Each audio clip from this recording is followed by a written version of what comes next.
People are dying at shocking rates from fentanyl poisoning, many times without even knowing it's in the drug that they're taking. In this 6 on Your Side investigation, I take a closer look at the crisis and how an Omaha mother is turning her pain into action.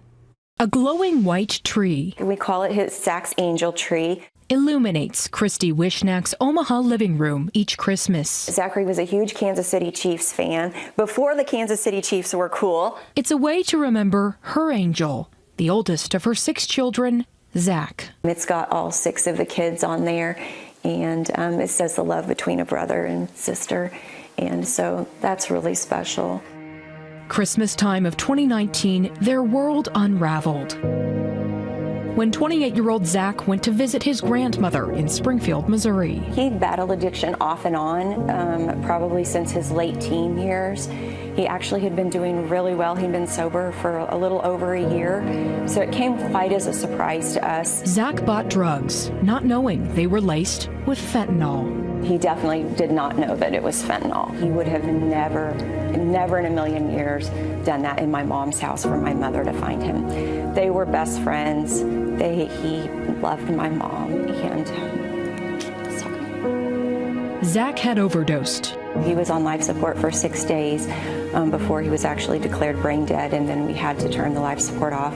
A son, brother, friend, musician, and father to an 8-year-old boy, Zach died on December 13th. They ran all the tests, and his death certificate came back as accidental overdose with fentanyl. So we get to live with that every single day, knowing that it was something that could have been avoided. Just 2 milligrams of fentanyl is considered a potentially lethal dose, says Special Agent in charge of the DEA's Omaha Division, Justin King.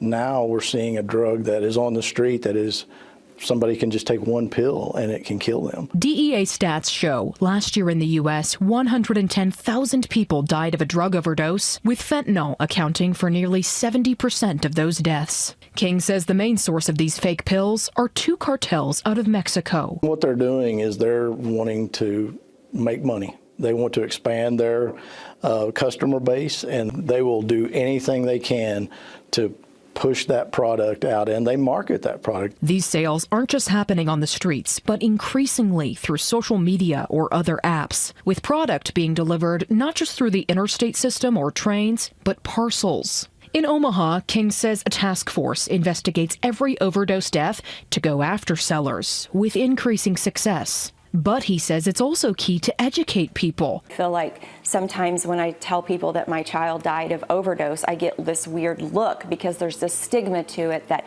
I must have done something wrong.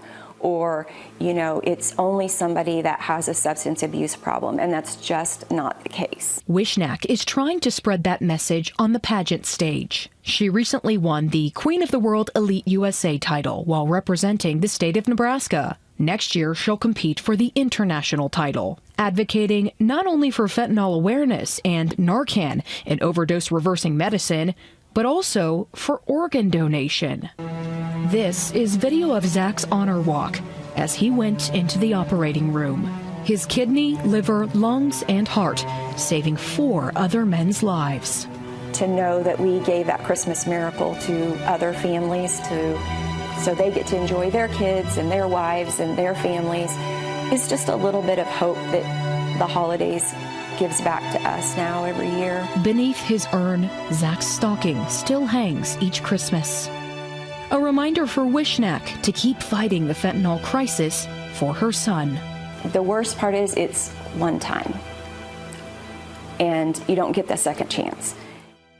And Wishnack tells me the narcotics team in Springfield, Missouri did make an arrest in Zach's death, but there was not enough evidence to prosecute it, and the case was closed. Special Agent King tells me these are some of the most difficult cases to investigate, taking a lot of time and expertise as drug traffickers continue to evolve their tactics. Now, there is a free Narcan distribution program in Nebraska. For more on that, go to WOWT.com.